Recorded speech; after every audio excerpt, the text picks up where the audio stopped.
سورہ احقاف آیت نمبر 6۔ اعوذ باللہ من الشیطان الرجیم، بسم اللہ الرحمن الرحیم۔ ہم پچھلی آیت پڑھ رہے تھے سورہ احقاف کی، کہ جس میں اللہ تعالیٰ نے کلیئر فرمایا کہ جن کو بھی تم پکارتے ہو اللہ کے سوا، اگر یہ ایمان ہے تمہارا کہ اللہ کے علاوہ کوئی کچھ پیدا نہیں کر سکتا، ایون انبیاء کرام بھی کچھ پیدا نہیں کر سکتے ہیں، تو پھر پکارنا بھی صرف اللہ ہی کو جائز ہے، کسی قبر والوں کو آپ پکار نہیں سکتے۔ اور بت پرستی اور خدا کی اولاد تو ہے ہی سنگین جرم، لیکن ہم مسلمان جو قبر والوں کو پکارتے ہیں، اگر ہم اس کی انٹینسٹی کو نہیں سمجھ سکیں گے تو کہیں ہم بھی بہت بڑے شرک کے مرتکب نہ کہلائیں۔ تو جیسے پچھلی ہم نے سورت پڑھی تھی جاسیہ، سورہ جاسیہ میں جہاں اس بات کو فوکس کیا گیا کہ اللہ کی بات سے زیادہ بات مت کیا کرو، یعنی جو اللہ نے اپنے کلام میں بات کی ہے اس سے زیادہ باتیں اللہ کے نام اور انبیاء کرام کے نام پر ایسوسیٹ کر کر دین کو اور ایکسپینڈ مت کرو۔ تو جناب سورہ احقاف میں آپ کو بتایا جا رہا ہے کہ اللہ کے علاوہ کوئی آپ کی پکار کا جواب نہیں دے سکتا، جس پر باقاعدہ آیت نمبر 6 آپ کو اور واضح بیان دے گی کہ وَإِذَا حُشِرَ النَّاسُ، پچھلی آیت میں بتایا گیا کہ وَهُم مِّن دُعَائِهِمْ غافلون، کہ جن کو بھی تم پکارتے ہو قبر میں یا بت پرستی میں تو وہ تمہاری پکار سے غافل ہیں، اللہ کہہ رہے ہیں۔ لیکن اب جب آگے اور بات کو ایکسپینڈ کیا گیا کہ وَإِذَا حُشِرَ النَّاسُ، یہ حال ہوگا کہ جنہوں نے پکارا ہوگا جب اللہ تمام لوگوں کو حشر میں جمع کریں گے، كَانُوا لَهُمْ أَعْدَاءٌ،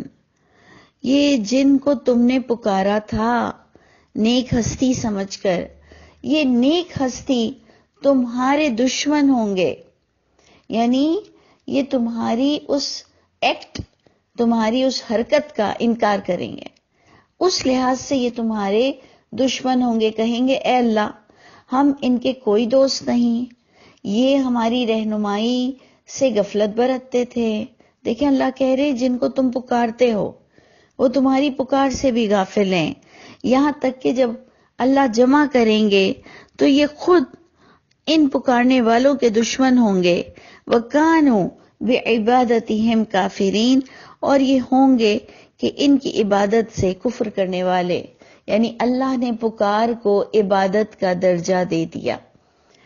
اسی لیے میں آپ سے کہتی ہوں کہ اگر آپ قرآن کھول کر ایک ایک لفظ کو دیکھیں، اور ہم نے کئی بار آپ کو بتایا تھا کہ پکار عبادت ہے، کسی کو اس طرح پکارنا کہ یہ میری بات اللہ تک پہنچا دے گا،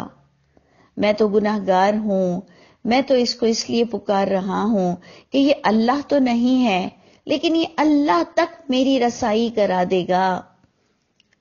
یا اس لیے پکارا جائے کہ یہ حاضر ہو جائے گا۔ اللہ فرماتے ہیں پکارنا عبادت ہے،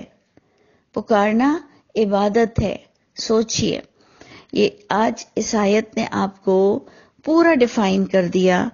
کہ وَكَانُوا بِعِبَادَتِهِمْ كَافِرِينَ، اور وہ ان کی پکار کے معاملے میں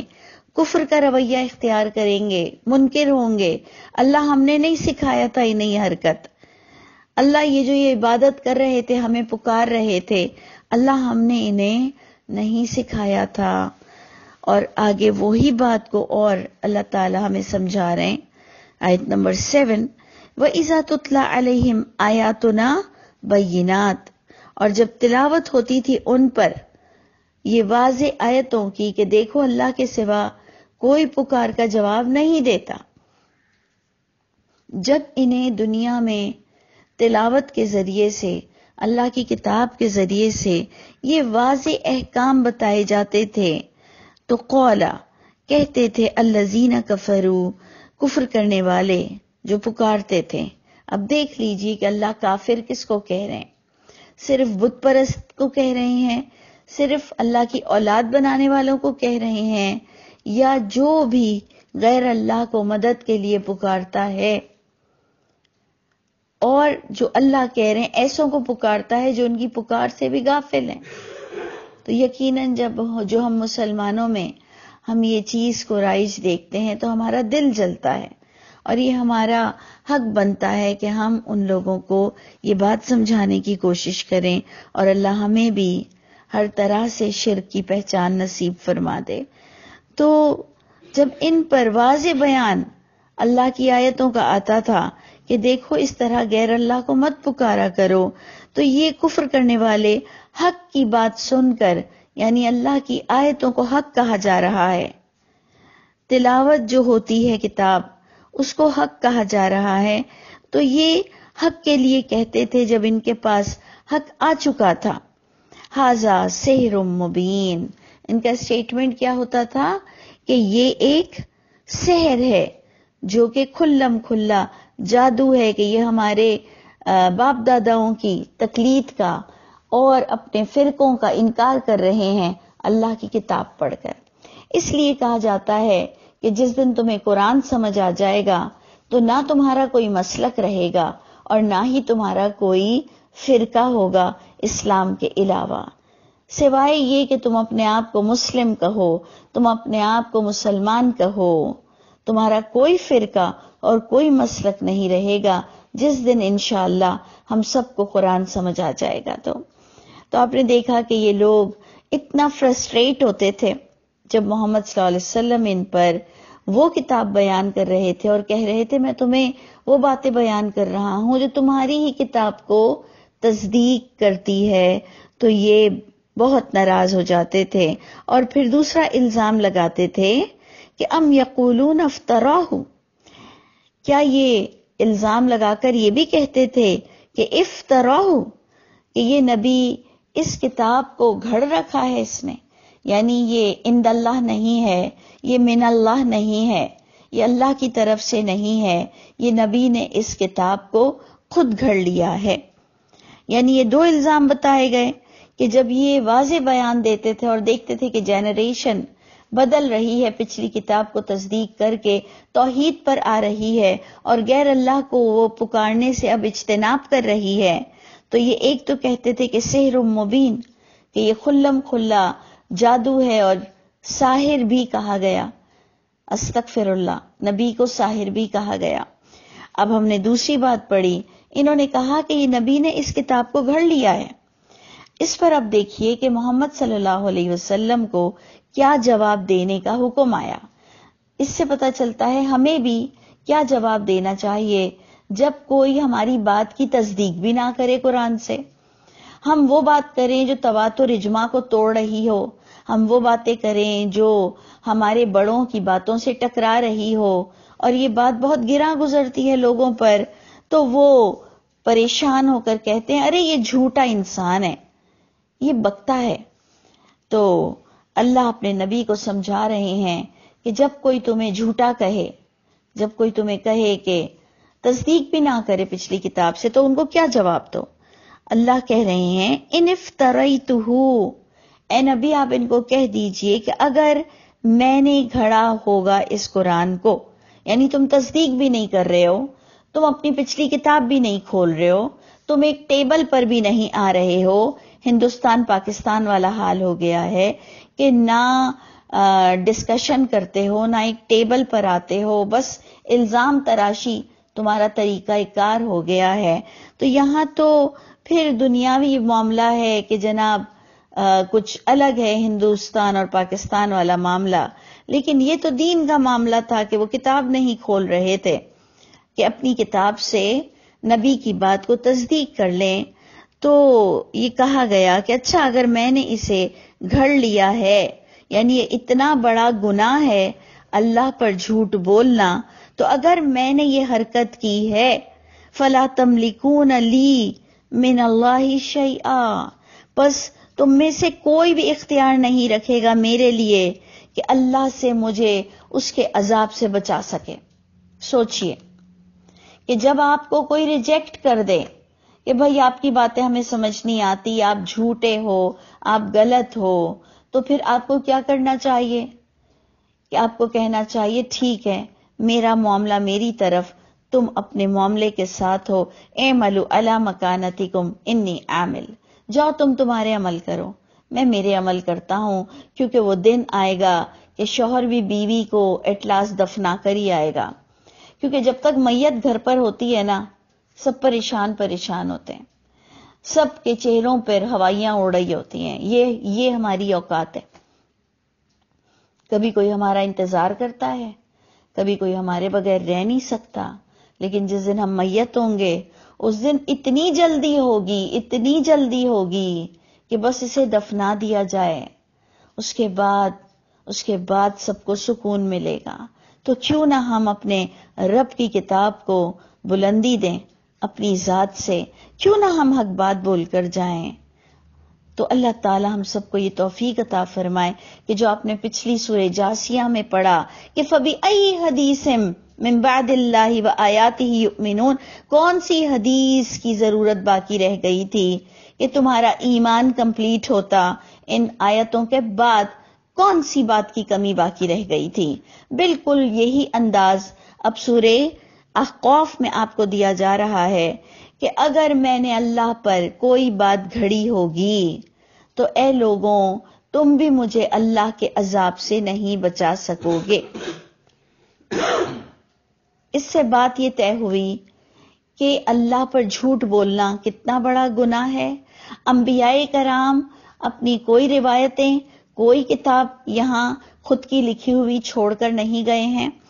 اور انہوں نے یہ معاملہ اللہ کے سپرد کیا جب لوگ پچھلی کتاب سے ان کی بات کو تصدیق نہیں کر رہے تھے، اور انہوں نے کہا ہوا عالم، یعنی نبی نے کہا ہوا عالم، وہ اللہ خوب جانتے ہیں، بما تفیدون فی، جو تم مجھ پر باتیں کر رہے ہو اس کتاب کے معاملے میں بغیر تصدیق کے، وہ خوب جانتا ہے۔ اس کا یہ مطلب نہیں کہ ہم اجماع تواتر کے پیچھے اپنی ہستی کو مٹا دیں یا اپنے رب کی کلمات میں ایڈیشن کر دیں، ایسا نہیں ہو سکتا۔ تو نبی نے کہا کہ اگر میں نے گھڑا ہوگا تو تم مجھے اللہ کے عذاب سے بچا نہیں سکو گے۔ سیکنڈ پوائنٹ کہا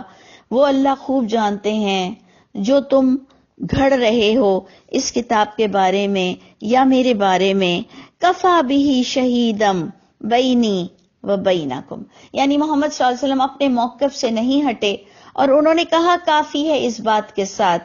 میرے لیے اللہ کی گواہی کافی ہے، مجھے جو گواہی قرآن سے مل جائے۔ اب اگر پوری دنیا بھی ایک طرف ہو جائے، مجھے میری اوقات پتا ہے کہ مجھے جانا کدھر ہے،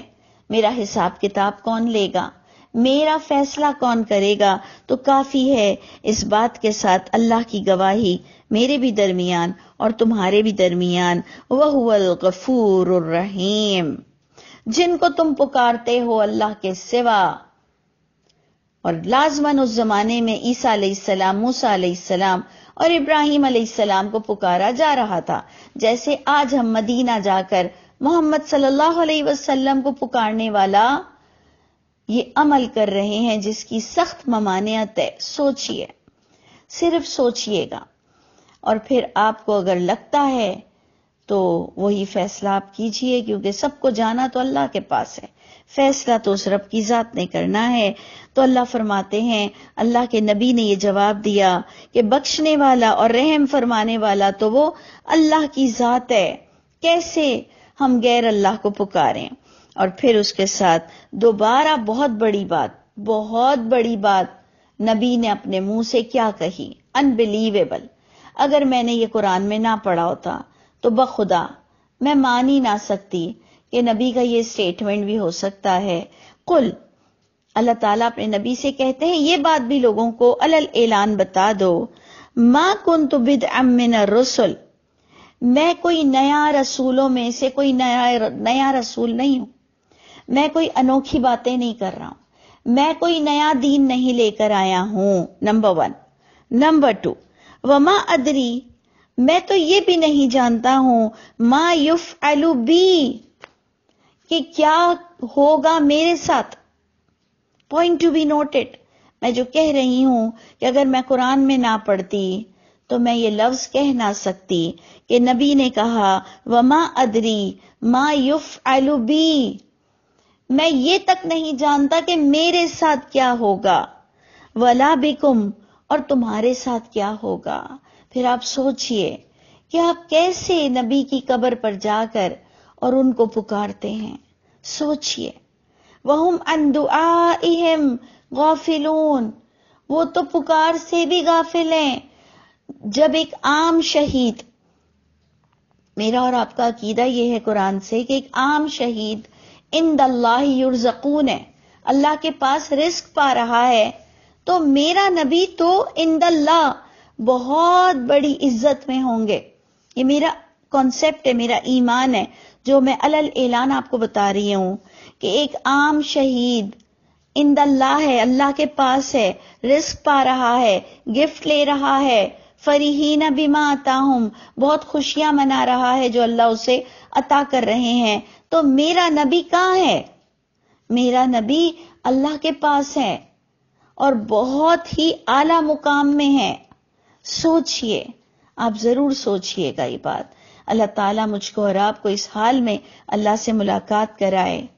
کہ اللہ ہم سے راضی ہو، کیونکہ اللہ سب گناہ معاف کر سکتے ہیں لیکن اللہ تعالیٰ شرک کو معاف نہیں کریں گے۔ تو آپ نے دیکھا کہ اللہ کے نبی کیا کہہ رہے ہیں، میں کوئی انوکھی بات نہیں بتا رہا، میں وہی رسولوں کی چین میں سے ایک رسول آیا ہوں، میں یہ بھی نہیں جانتا میرے ساتھ کیا ہوگا، میں یہ بھی نہیں جانتا تمہارے ساتھ کیا ہوگا، نہیں میں فالو کرتا ہوں، ان اتبع الا ما یوحى الیہ، نہیں میں فالو کرتا، نہیں میں اتباع کرتا مگر جو وحی ہوئی ہے میری طرف۔ یہاں پھر کلیئر ہو گیا کہ وحی کے علاوہ آپ سے کوئی سوال نہیں ہوگا کسی کتاب کے بارے میں، کیونکہ نبی نے کہا میں قرآن کے علاوہ کسی چیز کو دین کنسیڈر نہیں کرتا ہوں، جو وحی ہوئی ہے میں اسی کو فالو کرتا ہوں، وما انا الا نذیر مبین، اور میں کچھ بھی نہیں ہوں۔ انہوں نے کہا وما انا، نہیں ہوں میں کچھ بھی، الا، مگر میں کیا ہوں، نذیر مبین، میں تو ایک اویئرنیس دینے والا ایک رسول بن کر آیا ہوں اور اس بات کی اویئرنیس دے رہا ہوں جو تمہاری پچھلی کتاب میں واضح تحریر ہے، پڑھ تو لو۔ تو اللہ تعالی ہم مسلمانوں کو بھی توفیق عطا فرمائے کہ ہم اپنی بھی کتاب کو اور قرآن کو سمجھ کر بیسک عربک کے ساتھ پڑھیں کہ کوئی ہمیں دھوکہ نہ دے سکے۔ اللہ تعالی ہم سب کے حامی و ناصر ہوں۔